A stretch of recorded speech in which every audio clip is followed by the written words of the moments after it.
How fear controls your financial life without you realizing it. Most people believe fear shows itself clearly. They imagine panic, stress, avoidance. But the most powerful fear doesn't feel like fear at all. It feels like caution, logic, responsibility, and because it feels reasonable, it quietly controls financial behavior. Today, we're diving into how fear shapes financial decisions without most people ever noticing it. Fear is a protective mechanism. Fear exists to protect. It evolved to keep humans alive in uncertain environments, but money activates the same fear systems. Even when there is no immediate danger, bills, debt, uncertainty. These trigger survival responses. The brain reacts quickly, often without conscious awareness.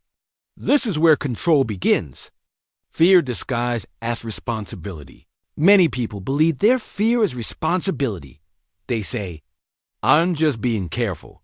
I don't want to make a mistake. I need to be realistic." These statements sound wise, but often they are fear wearing professional clothing. Fear doesn't always push people to act recklessly. Sometimes it freezes them. And frozen action feels like safety.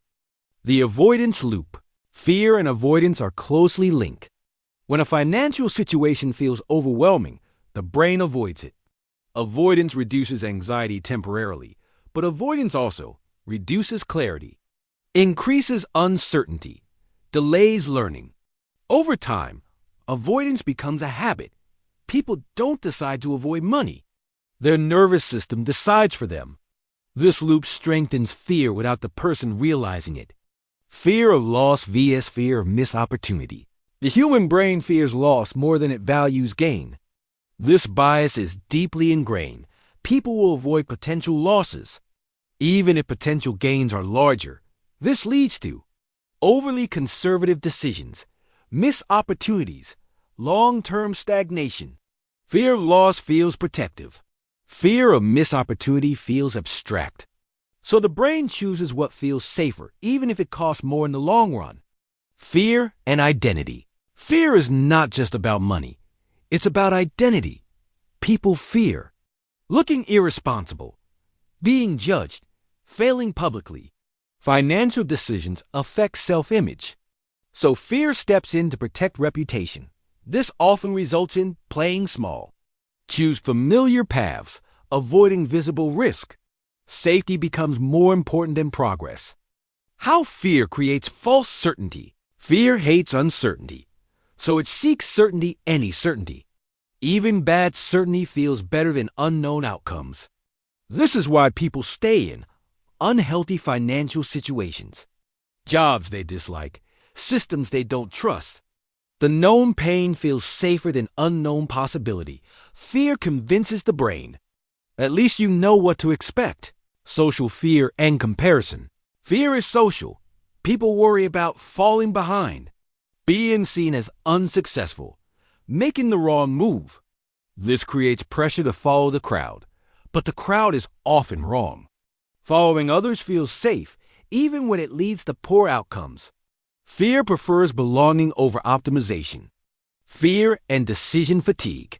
Financial decisions require energy. When the brain feels overwhelmed, fear pushes toward the easiest option. Often, the easiest option is doing nothing, delaying, repeating old patterns. Decision fatigue lowers quality of choices. Fear thrives when energy is low. How fear shrinks time horizon. Fear narrows focus. It pulls attention to the present moment.